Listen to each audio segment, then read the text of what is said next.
Écoutez, il est 11h03. Bienvenue à ceux qui viennent de se connecter pour le webinaire organisé par Red IT. Je vous propose qu'on commence et le temps que les gens puissent se connecter et nous rejoindre. Euh,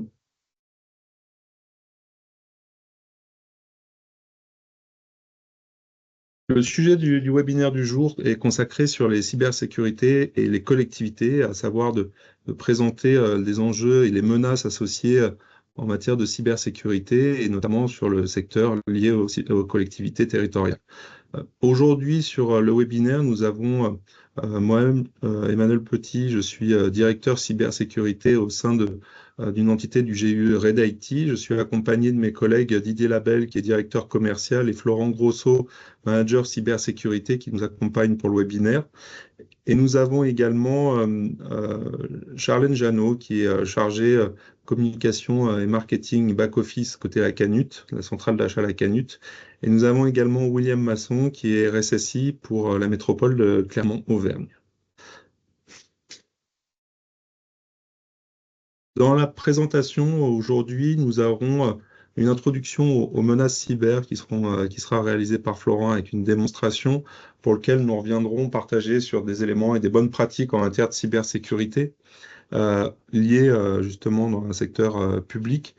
Et nous avons également la chance de pouvoir avoir la présentation d'un élément sur un marché et à l'utilisation de contrats cadres cybersécurité avec la Canut par Charlène.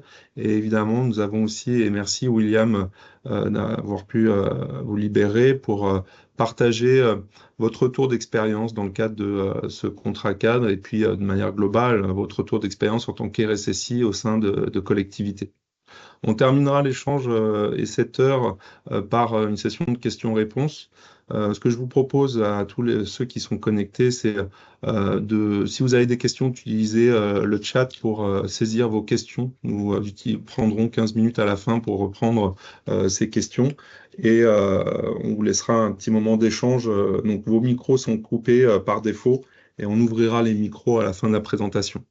Un élément aussi, le webinaire sera enregistré et le replay sera disponible dans les prochains jours et on vous communiquera à cette occasion. Je vais laisser maintenant Didier partager quelques éléments et présenter notamment Red IT. Bonjour à tous et à toutes. Une petite présentation en effet de Red IT. Nous sommes un peu atypiques puisque nous sommes sous forme de GIE, donc un groupement d'intérêt économique. Le GIE a maintenant plus de 5 ans. Donc pourquoi on crée un GIE et qu'est-ce qui nous amène à créer un GIE? Déjà, il faut partager des bases communes et avoir le même ADN. Ça nous paraît indispensable d'être sur la même ligne de conduite et d'avoir les mêmes intérêts, on va dire. À l'origine, le GIE a été créé par Monaco Digital et le groupe Real IT. Et ensuite, on a essayé de trouver et avoir une capacité au niveau national de trouver des gens qui partagent encore une fois les mêmes fondamentaux que nous. Très ancrés régionalement, avec de très fortes compétences techniques. Et donc, ça a été l'origine de ce GIE qui s'est développé et qui nous permet aujourd'hui de parler de marché cyber, mais également d'autres marchés, puisque nous avons été notifiés récemment sur un marché d'infrastructure aussi à la Canut. Donc, comme je vous le disais, le fondement du GIE, c'est de partager nos compétences, nos ressources, avec un fort ancrage régional. Et pour ça, on a trouvé des entreprises qui partagent ce même ADN.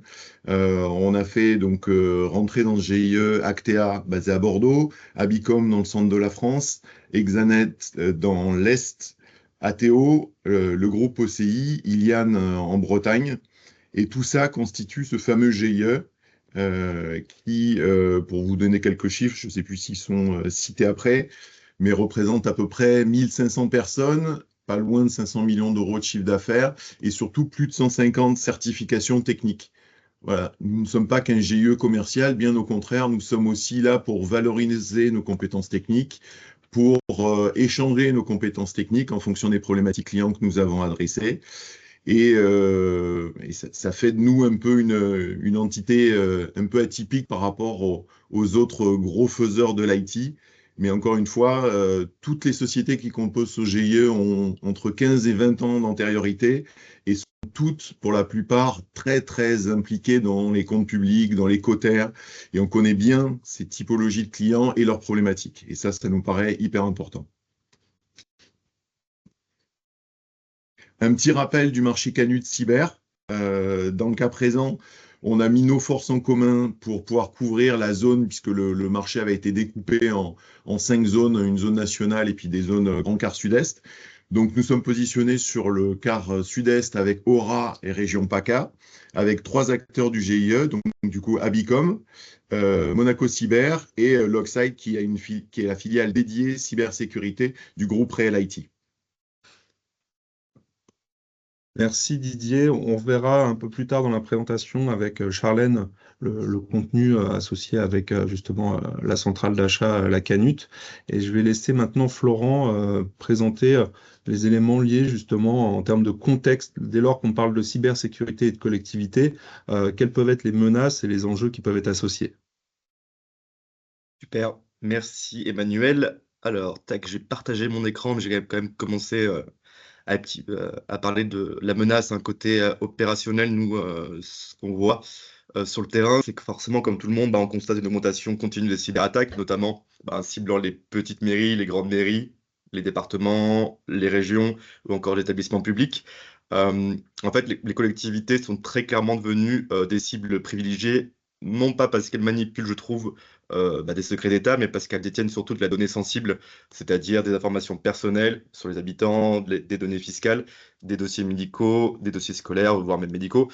Et ce qu'on constate, en tout cas, au sein du coup de nos équipes côté Red IT, c'est que les rançons logicielles, la tendance est un peu moins forte, qu'un impact il est forcément visible lorsque les attaquants ils envoient du coup ce type de charge malveillante, ça impacte directement les services, donc derrière l'accès initial il est perdu.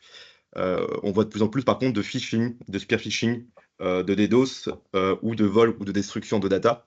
Et ce qui est très à la mode en ce moment, du coup, c'est tout ce qui est stealer. Tout ce qui est stealer, c'est globalement, pour ceux qui ne connaissent pas, c'est un logiciel espion qui s'installe de façon légitime, discrètement bien entendu, sur un ordinateur ou un smartphone. Donc ça peut être un logiciel classique, un adware dans un navigateur par exemple, qui a pour vocation à ne rien bloquer, mais à collecter de la data. Des identifiants, des mots de passe enregistrés dans les navigateurs, des cookies de session, et parfois même en fait documents internes.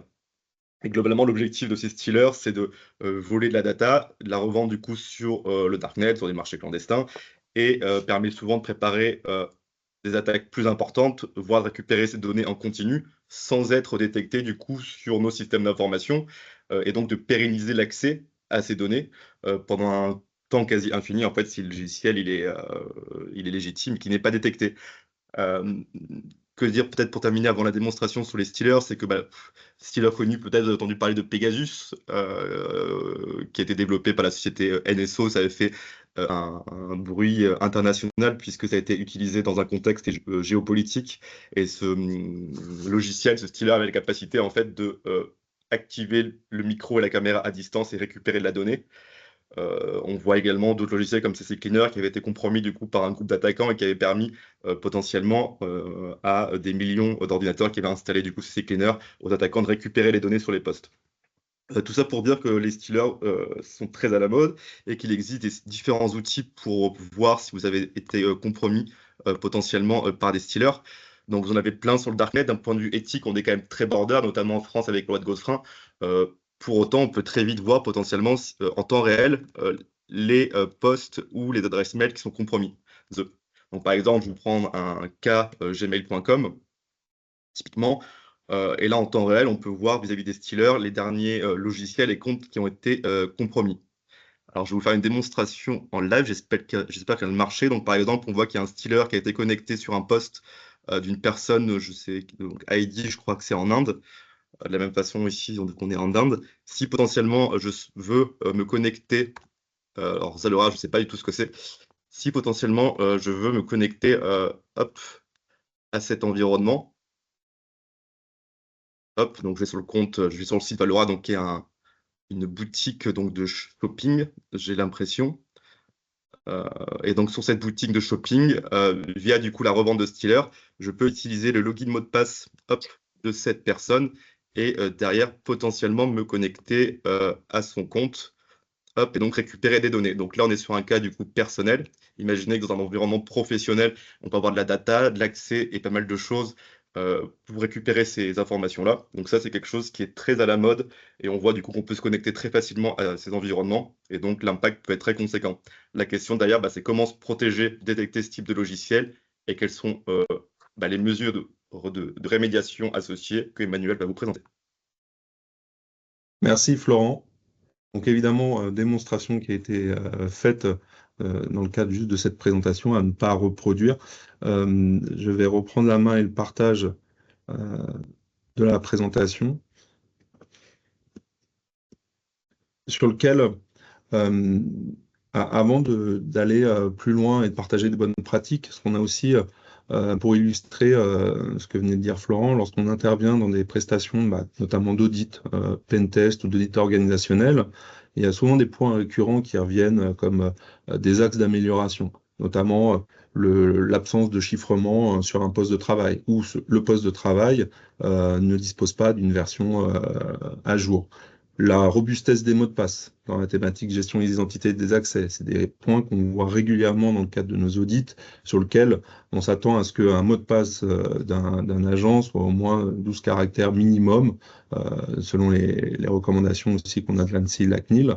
Et donc, c'est des pratiques qu'on va regarder, et d'autant plus un axe fort qui est la double authentification. Pour éviter d'avoir une usurpation d'un login mot de passe et d'une identité, l'authentification forte est indispensable, d'autant plus s'il y a un accès qui est accessible depuis Internet. Donc ça, c'est les premiers éléments qu'on voit de façon récurrente et qu'on regarde régulièrement dans le constat d'audit. Les sauvegardes sont régulièrement réalisées, mais des fois, les plans de sauvegarde et documentation sont pas forcément mis à jour, ou des tests de reprise ou de restauration sont réalisés, mais il y a quelques temps. Donc ça, c'est des axes aussi qui est important qu'on regarde. La supervision.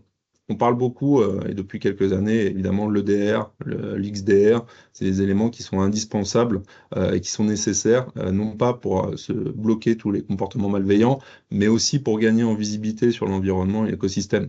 Et la solution de déployer une solution EDR, très bien, mais il faut que celle-ci soit supervisée, soit en interne ou externalisée par un service tiers. D'autres axes également qu'on voit régulièrement, la documentation. Tous les pratiques en termes de process, de gouvernance sont des éléments qui manquent régulièrement, qui sont liés à manque de temps, puisqu'on va plus passer par rapport aux collectivités du temps sur les mesures de sécurité opérationnelle, et la partie documentation est souvent oubliée. La sensibilisation, c'est un axe également important. Ça, c'est des choses qui permettent justement de repartager quelles peuvent être les typologies de menaces d'un point de vue cyber et comment s'en prévenir. Ça, c'est sur la base de ces constats, ce qu'on voit, c'est généralement, il y a, lorsqu'on intervient dans une prise de position de sécurité au sein d'une collectivité ou d'un établissement, le premier élément qu'il y a à faire, c'est de connaître son environnement. Qu'est-ce qu'on cherche à tout prix à protéger avant de se dire il faut que je déploie mes mesures de sécurité opérationnelle? C'est d'échanger avec les directions pour capter quels vont être les principaux enjeux. Évidemment, on sait qu'il y a de la donnée à caractère personnel, mais c'est comment celle-ci est manipulée, par quel métier, etc.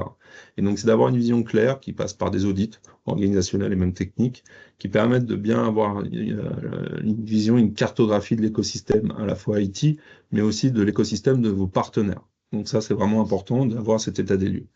De là, ça permet de prioriser et de mettre en place des mesures qui peuvent être très rapides, entre guillemets, ou qui sont prioritaires. Je parlais de la gestion des accès, avec l'authentification forte, les mots de passe, les sauvegardes, s'assurer qu'on respecte bien les bonnes pratiques et qu'elles sont testées, et évidemment les EDR, j'en ai déjà parlé. La sensibilisation peut passer par plusieurs axes, qui peut être de rappeler des bonnes pratiques, les règles aussi, et les droits et les devoirs des utilisateurs des systèmes d'information par la communication de la charte, la publication de celle-ci, mais c'est aussi de sensibiliser par des exercices ou des jeux. On parle de plus en plus de gamification des actions de sensibilisation. Ça peut aussi bien passer par des exercices de phishing ou autres. Enfin, un point, j'en ai pas parlé tout à l'heure, mais qu'on voit aussi, c'est toute la partie gestion de crise. ça fait partie effectivement des top 4 ou des top 5 des actions qui sont à mener, c'est de se préparer en termes de documentation et de process. Savoir comment réagir lorsque je fais face à ce type de situation qui est usurpation d'identité, qui est liée à un virus qui se déploie sur un poste de travail, comment je dois réagir en interne et quels sont les process et les actions à réaliser de suite dès lors que j'ai cette typologie d'incident pour éviter qu'un virus puisse se propager ou quoi que ce soit. Donc voilà ce qu'on peut partager en termes de bonnes pratiques au sein d'établissements et de collectivités, c'est notamment s'appuyer sur ces 4 points qui sont notamment importants dès lors qu'on veut mettre en place une stratégie et une démarche en matière de cybersécurité. Alors pour ceux qui ont déjà, pour lesquels les collectivités se disent bah, j'ai déjà réalisé ces éléments, il y a aussi un autre point d'actualité qu'on entend régulièrement, c'est les directives NIS 2. On n'est pas censé savoir que la directive est en cours de transposition et on attend dans les jours prochains, sur septembre voire octobre, cette transposition dans le droit français et qui viendra suggérer et imposer un certain nombre d'objectifs de sécurité auprès des collectivités et qui se découpent sur deux typologies. On parle d'entités essentielles ou importantes que je redécris ici dans le support. Dès lors qu'on est dans les collectivités de plus de 30 000 habitants, par exemple, on se devra de répondre à un certain nombre d'exigences de sécurité. Ce qu'on voit aussi dans les sollicitations, lorsqu'on échange avec des responsables de direction informatique, des DSI ou RSSI, comment traiter ou intervenir sur la directive NIS 2. Le premier point, déjà, c'est au regard de la vingtaine d'objectifs qui sont associés, c'est d'avoir une vision claire sur votre positionnement, de manière à commencer à construire un premier budget pour l'année prochaine et ne pas être bloqué dès lors que la directive sera transposée et mise en place dans le droit français. C'est de travailler sur cet état des lieux, et je reviens encore sur la bonne pratique précédente, au regard de votre écosystème, d'avoir une vision claire sur vos risques, vos enjeux, votre écosystème, et de mettre en place les premières mesures qui peuvent être en matière de gestion de crise, notamment gestion d'incidents qui seront à renforcer. Donc, c'est des axes sur lesquels on est en mesure d'accompagner les collectivités. On a parlé beaucoup de mesures ou d'exigences. Ce qu'on constate aussi dans les collectivités ou dans les établissements, c'est souvent des difficultés pour pouvoir les réaliser ou les mettre en œuvre par manque de temps, de moyens ou parfois d'expertise, dès lors qu'on est sur des sujets qui peuvent être un peu techniques et qu'on ne dispose pas des connaissances. Et c'est la raison pour laquelle on peut être en mesure de s'appuyer de plus en plus sur des centrales d'achat, des marchés dédiés à la cybersécurité qui permettent d'apporter ce niveau d'expertise en vue de répondre à soit des exercices de gestion de crise ou d'état des lieux ou de pentest. C'est pour ça que je vais passer la main à Charlène, qui est donc responsable de la communication. Bonjour à tous. Pour parler justement et présenter la centrale d'achat, la Canut. Bonjour à tous, merci de vous être connectés, merci de me donner la parole. Donc moi, je vais vous présenter effectivement dans les grandes lignes le fonctionnement de la Canut. Je vous laisse passer la slide suivante, s'il vous plaît. Donc pour la genèse de la centrale d'achat du numérique et des télécoms, on est donc une association loi 1901 qui a été créée sous l'impulsion de conseils départementaux qui cherchaient à créer une ressource pour satisfaire leurs besoins numériques et télécoms. Donc, c'est la raison pour laquelle aujourd'hui, on a une offre d'accord cadre qui se situe sur les aspects matériels, logiciels, prestations, télécom et réseaux et sécurité, celle qui nous intéresse aujourd'hui. Nous avons bien la qualité de centrale d'achat public, c'est-à-dire que si vous avez recours à un accord cadre chez nous, vous êtes bien considéré comme avoir respecté vos obligations de publicité et de mise en concurrence. Voilà pour un peu l'histoire de l'association. La différence qu'on va pouvoir avoir avec d'autres centrales d'achat, c'est qu'on ne fait pas d'achat-revente. Donc, lorsque vous signez un accord cadre avec la Canut, vous gérez ensuite votre marché comme si c'était vous qui l'aviez fait avec les titulaires, donc dans le cas présent avec Red IT. Donc, à qui s'adresse la Canut? Nous sommes une centrale d'achat publique, donc tous les établissements publics soumis au Code de la commande publique sont bien éligibles à notre offre. Cependant, nous avons été créés par les collectivités pour les collectivités, donc on aura une offre qui est particulièrement adaptée à la typologie d'établissements de type région, département, métropole, communauté d'agglo, communauté de communes, etc. Et à tous les établissements aussi, toutes les structures qui vont graviter dans cet écosystème, Donc, le secteur des secours, les syndicats mixtes, les universités, lycées, collèges et écoles, mais également les établissements sociaux et médico-sociaux, bailleurs sociaux et établissements publics administratifs.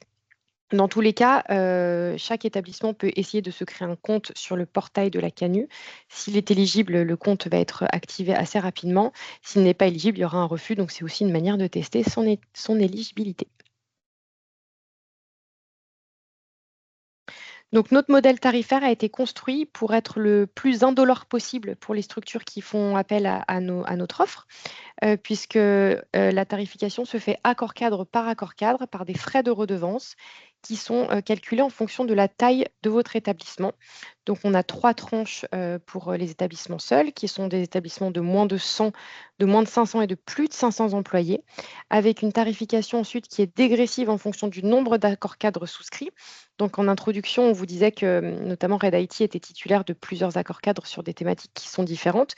Si vous avez donc plusieurs accords cadres, vous payerez moins cher avec un plafond à partir de 6 accords cadres et plus. Donc, mettons que vous souhaitiez demain bénéficier de toute l'offre de marché public de la CANU. Vous ne serez jamais facturé pour un établissement de moins de 500 employés, par exemple, de plus de 900 € hors taxes par an.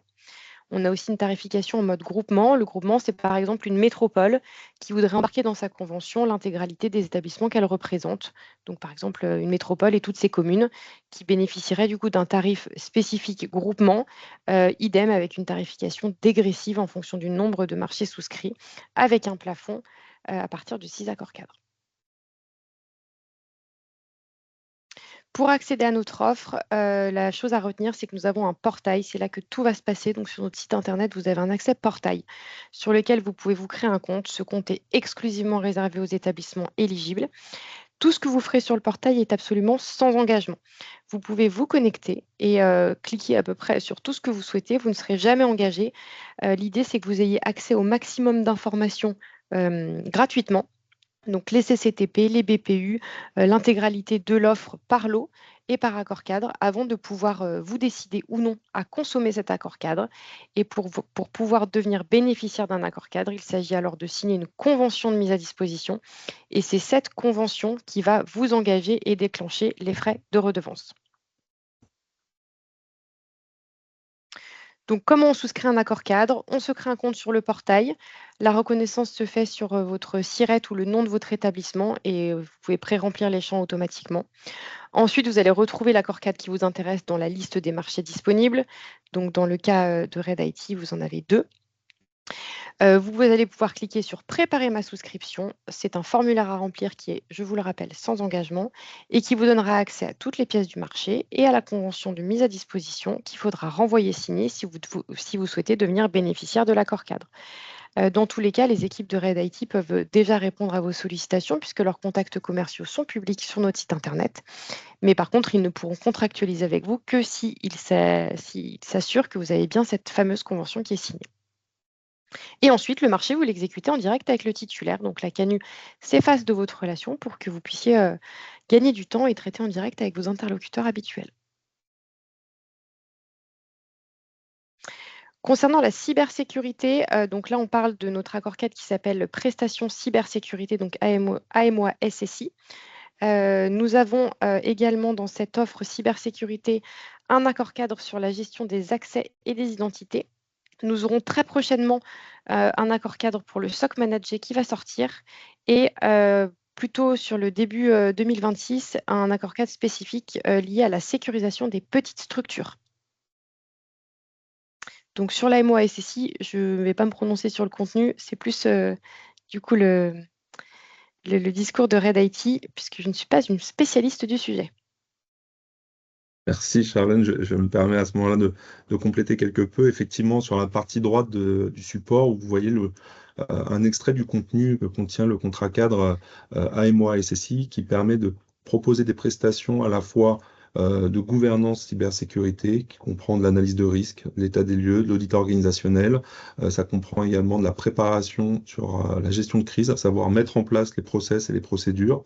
Ça inclut également des activités autour de la partie d'audit d'écart selon le guide d'hygiène de l'ANSSI, qui consiste à réaliser un état des lieux complet, accompagné de quelques tests techniques permettant de formaliser une feuille de route complète sur l'organisation qui est ciblée par l'audit. À cela, évidemment, se rajoutent des prestations de RSSI externalisées. On parle aussi de RSSI mutualisées, notamment lorsqu'on parle d'agglomération ou de groupement de collectivités qui permettent de fournir ce service à un ensemble de collectivités.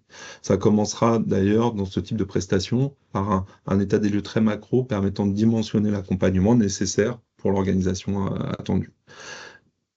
De ces activités orientées très gouvernance, on a également des activités plus techniques d'accompagnement à la fois pour d'études de solutions, de sécurité, sur la mise en place de configurations, de procédures de sécurité, mais aussi de prestations de pen test, à la fois d'audit technique, revue de code, audit architecture. Il faut savoir que Red IT, nous sommes qualifiés PASI, donc prestataire d'audit de sécurité, qui était un des prérequis permettant de répondre à ce type de marché. Dernier pan également, par le biais de ce contrat, on est en mesure de pouvoir proposer des exercices de gestion de crise sur lequel on vient définir avec la collectivité le scénario cybersécurité, et notamment les typologies de stimuli ou d'incidents qui viendraient amener à se produire pour l'exercice de gestion de crise. Donc on prépare ce type de scénario et on déroule cet exercice de gestion de crise, on va dire un exercice standard qui prend à peu près 2 heures ou une petite demi-journée avec la collectivité et qui à la fin permet aussi de présenter des axes d'amélioration au regard des process qui sont mis en place. Si vous avez des questions de nouveau, je vous invite à utiliser dans le chat et saisir vos questions. On prendra un peu de temps à la fin pour revenir sur le contenu si besoin. Merci Charlène pour la présentation.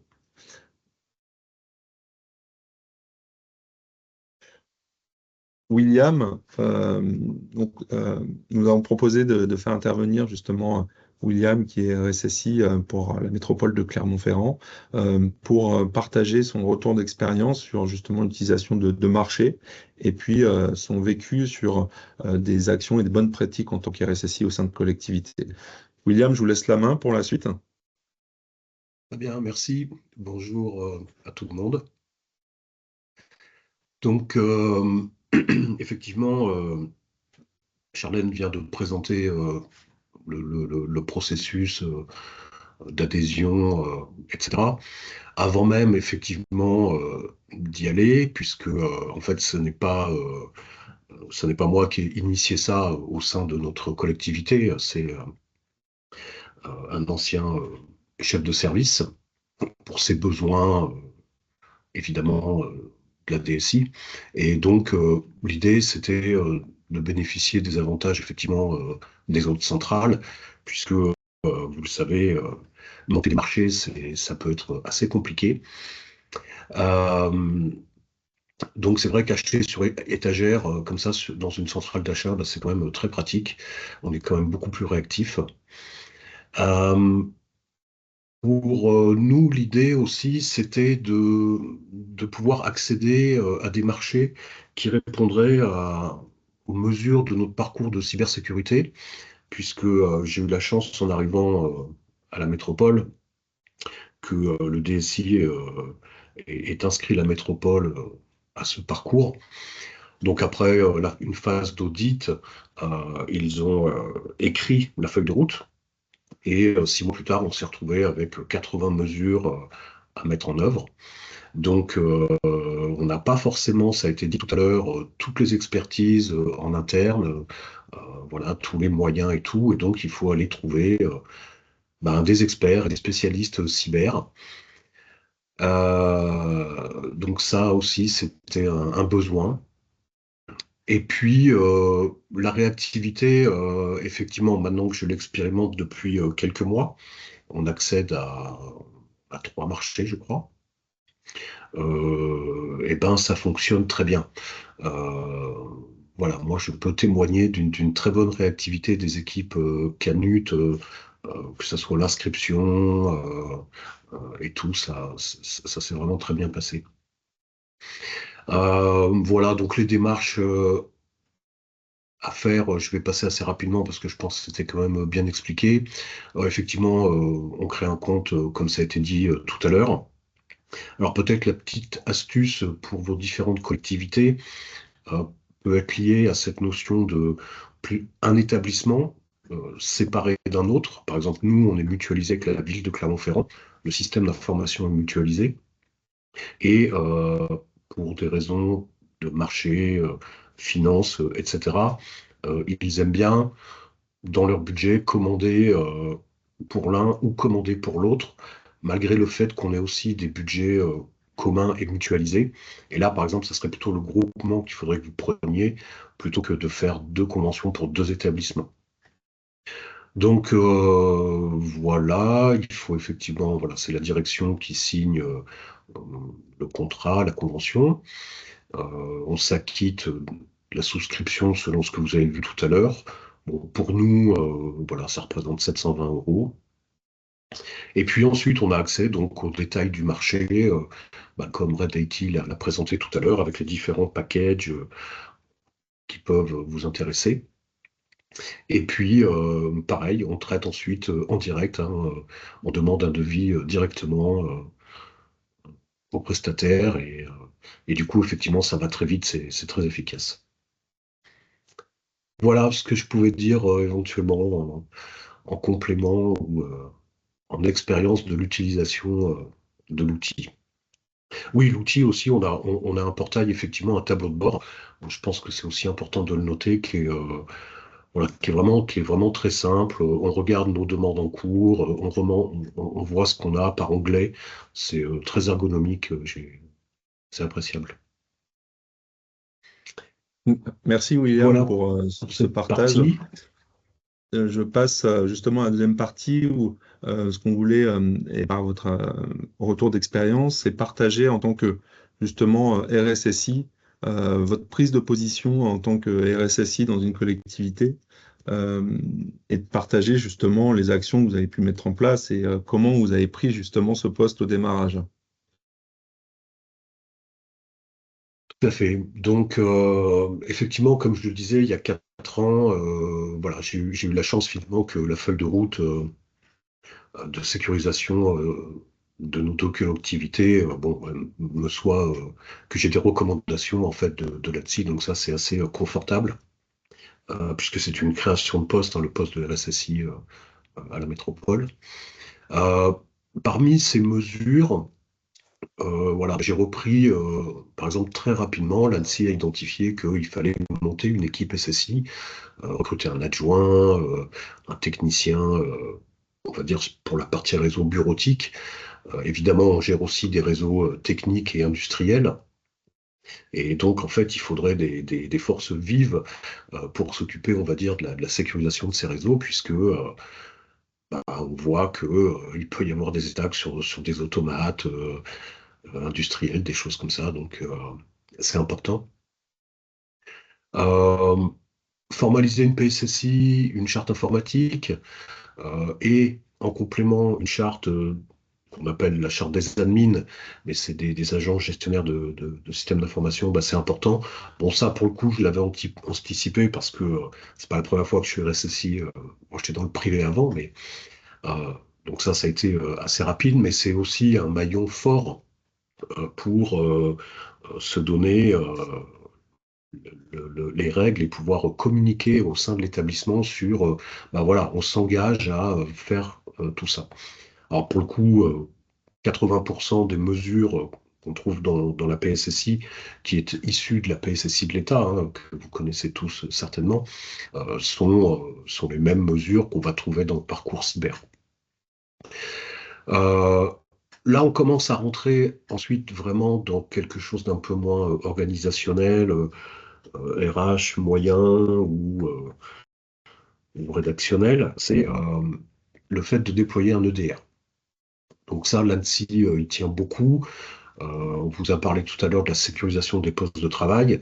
Et effectivement, je crois qu'il y a eu dans les 600 ou 700 dossiers de parcours cyber. Et à chaque fois, quand dans les collectivités, il y a encore un antivirus, comme vous avez toujours connu, la première chose qu'ils vous demandent de faire, c'est de déployer un EDR avec un service managé, puisque vous n'aurez pas les équipes pour faire du 24/7 et être derrière les consoles pour regarder les alertes et tout. Un point généralement faible aussi, c'est les annuaires Active Directory, tout simplement parce ils existent depuis des années et des années. Il y a du turnover, il y a des services qui se créent, qui se renomment, des choses comme ça. Et à la fin, un AD, ça devient un vrai gruyère. Et en plus, il y a des règles de configuration qui peuvent être assez pointues. Et c'est pas un admin qui, même si ça fait 10 ans qu'il fait de l'Active Directory, qu'il a appris sur le tas, qu'il a vu passer les différentes versions, qui se complexifie toujours de plus en plus, à un moment donné, il y a aussi des configurations de base qu'il faut aller checker. Donc ça, c'est des opérations qu'il faut faire. Et puis, mais pareil, ça a été dit tout à l'heure, généralement, la mise à jour de système, c'est quelque chose de très important. C'est pas forcément toujours très bien automatisé, euh, toujours très bien supervisé, etc. Et donc là, c'est vraiment des vulnérabilités. Voilà, puis je terminerai rapidement avec donc d'autres actions qu'il a fallu mener. Bon, communiquer sur la sécu, j'en ai parlé un petit peu tout à l'heure, donc ça se fait au travers de votre site intranet, de com que vous pouvez faire, des fois dans des petits bulletins qui sont mis avec la fiche de paye, des choses comme ça. Moi, tous les mois d'octobre, j'essaye de mener une action particulière pour le cybermois. Euh, il faut lancer un programme de sensibilisation. Euh, alors, par petites capsules vidéo, par des petits quiz, des choses comme ça. Il y a plein d'acteurs qui font ce genre de choses. On a parlé de gamification tout à l'heure. Il y en a aussi qui le font. Mais globalement, c'est mener une campagne avec des modules par thème régulièrement, et puis des campagnes de phishing pour, euh, pour entraîner les agents à pas se faire duper trop facilement. Et puis, on a donc la recommandation de mener des pen tests internes et externes. Et ça, typiquement, généralement, dans les équipes, on n'a pas des pen testeurs professionnels et experts comme le marché cyber le propose, par exemple. C'est très important et je vais rebondir sur la petite démo qu'a fait Florent Grosso tout à l'heure. Moi, quand je leur ai confié un pen test externe pour avoir une idée un peu de ma surface d'attaque, etc., évidemment, ils utilisent aussi ce qu'ils vous ont montré tout à l'heure, c'est-à-dire aller voir les listes de leaks qu'il y a, etc. À la métropole de Clermont, on est à peu près 2300 utilisateurs. Il y en a autant sur la ville de Clermont-Ferrand. Donc, vous voyez, j'ai une population à peu près de 4500 utilisateurs. Eh bien, ils m'ont ramené un fichier dans lequel ils ont trouvé 1000 comptes avec les mots de passe associés qui se baladent sur le Darknet. Et sur cette paire de comptes et mots de passe, il y a 60% des mots de passe qui n'étaient pas chiffrés. Donc votre politique de mots de passe, etc., c'est effectivement très important. Les audits de configuration, je vous ai parlé de l'Active Directory tout à l'heure. Pareil, dans vos DNS, vos firewalls, vos firewalls applicatifs, voilà, c'est des choses, on s'aperçoit, par exemple, notre firewall applicatif, parce qu'il est construit sur des règles d'IP plutôt que de nom, ben, ça laisse passer des choses ou quoi. Les firewalls, c'est comme les AD. Généralement, on empile des règles et on toilette jamais. On fait une petite règle de test, on dit je la supprimerai, on oublie. Enfin, il y a plein de choses qui font qu'on peut passer à travers de problématiques. Les homologations RGS pour les téléservices. Alors, bah ça, c'est quelque chose qui, je crois, est pas mal mis de côté dans les collectivités. Pourtant, c'est une vraie obligation, un décret, etc., etc. Bah pour mener des démarches, l'ANSSI met à disposition un portail pour le faire, dans lequel on décrit son téléservice et il va juger, on va dire, la dureté des mesures à mettre en œuvre et il vous guide au travers de certaines mesures. Il y a des mesures que vous pourrez faire parce qu'elles sont organisationnelles, elles sont chez vous, c'est les métiers, c'est comment je donne les droits, etc., etc. Et puis il y a des mesures techniques qu'il va falloir mettre en œuvre. Donc pareil, ça généralement on va le trouver dans des prestations externes. Vous avez peut-être des DPO aussi dans vos collectivités. Ces DPO identifient parfois, pour la protection de données personnelles sensibles, bah, des mesures de protection qui vont déclencher une AIPD.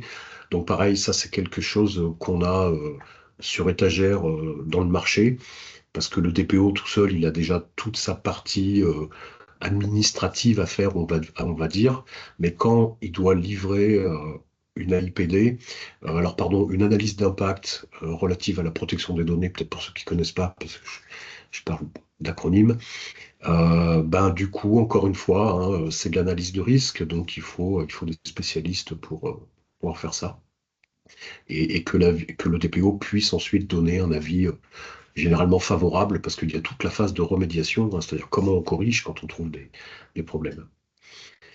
Voilà, et puis j'ai pu aussi m'outiller. Alors, je crois que j'ai juste tout le temps de lire l'analyse scan de vulnérabilité.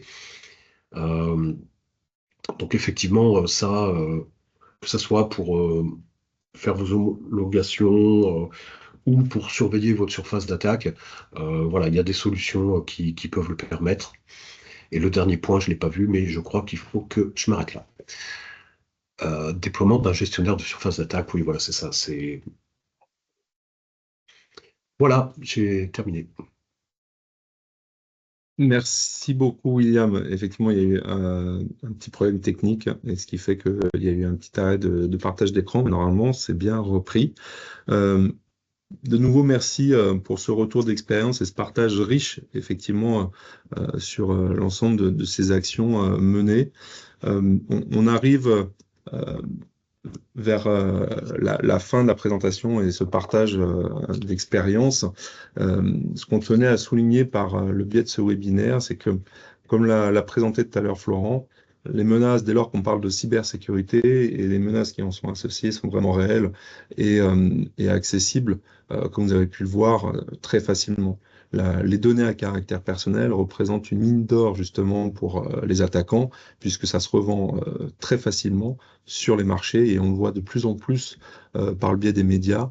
Le nombre de données qui se retrouvent disponibles sur le dark web ou en vente, c'est des volumes qui sont très importants. C'est de nouveau, on réinsiste sur le fait qu'une prévention et de l'anticipation est vraiment important dans le cadre de vos stratégies et qui peut passer par différents leviers, à la fois plus de prévention mais aussi de surveillance, et il ne faut pas hésiter à s'appuyer sur de l'expertise, si vous ne la possédez pas en interne, par le biais notamment de marchés qui vous mettent en relation avec les titulaires, et pour apporter ce niveau d'expertise attendu en cybersécurité qui sont qualifiés. Régulièrement, il est important de pouvoir aussi mener des audits, mener des pentests, notamment pour vérifier l'étanchéité de vos infrastructures au regard des menaces externes. C'est un des premiers pentests qui devrait être mené régulièrement, en plus de vos différents pentests ou tests applicatifs qui devront être réalisés. C'est de nouveau important de pouvoir fournir une vision à l'instant T de la protection de vos infrastructures au regard des menaces cyber.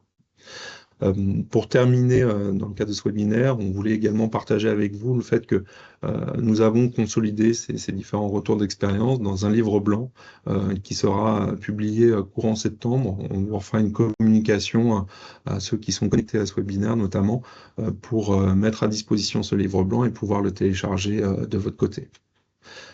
Merci de nouveau William, merci Charlène pour avoir partagé ces retours d'expérience. Merci Didier et merci Florent. Je vous propose qu'on puisse prendre les 10 minutes qui restent dans le cadre de ce webinaire pour prendre des questions. Donc ne pas hésiter si vous avez des questions. Alors j'ai pas regardé dans la partie questions s'il y avait déjà des questions qui étaient publiées ou pas.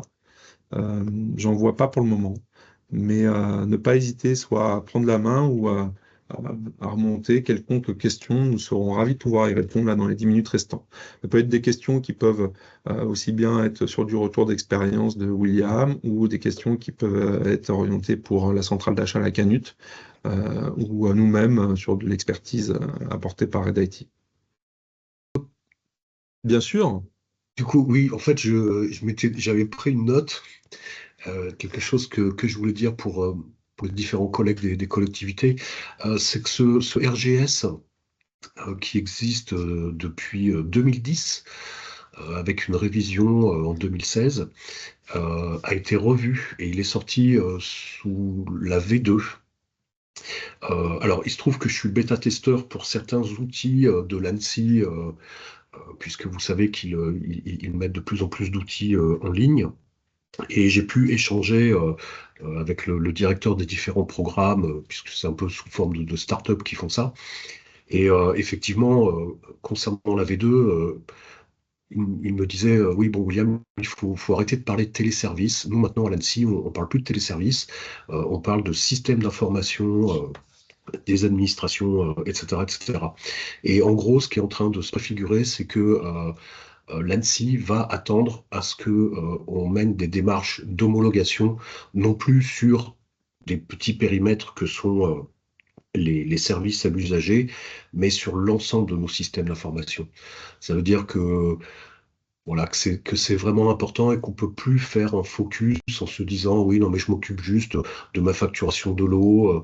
Ah oui, je fais un petit effort de sécurité sur tel service en ligne. Non, non. Là, ce qui est en train de se profiler, c'est que ces démarches d'homologation, elles vont s'étendre à tout. Donc, pour ceux qui échapperont à la NIS 2, en fait, quelque part, il y a quand même les homologations RGS qu'il faudra faire. Donc, il y a du travail. Voilà. Merci pour ce complément, effectivement, qui était très, très riche et très important. Effectivement, l'homologation RGS, c'est des dispositifs qui sont, entre guillemets, complexes parce que ça nécessite du test, de la documentation, de l'analyse de risque et sur lequel, généralement, on voit une externalisation de ces types de services et d'activités qui peuvent se faire par le biais de ce contrat cadre cybersécurité. Écoutez, merci. Je vois qu'on a une question. Est-ce qu'on aura le PowerPoint diffusé pendant le webinaire? La session et l'enregistrement étant enregistrés, on repartagera à ceux étant présents l'enregistrement associé à la présentation. On reviendra vers vous prochainement et par le biais de justement de nos équipes Red IT. Merci à tous en tout cas d'avoir pu vous connecter et d'avoir pu assister à ce webinaire. De nouveau, merci à Charlène représentant la Canute et merci à William, Merci à RSSI de vous. la métropole. Merci à l'équipe Red IT et aussi Margot, responsable communication et marketing de Red IT pour avoir organisé tout ceci et mis en place ce très beau webinaire. Écoutez, je vous propose qu'on en arrête là à ce moment-là et je vous souhaite à ce moment-là un très bon déjeuner pour aujourd'hui et à très bientôt. Merci à tous. Au revoir. Au Au revoir, bonne journée.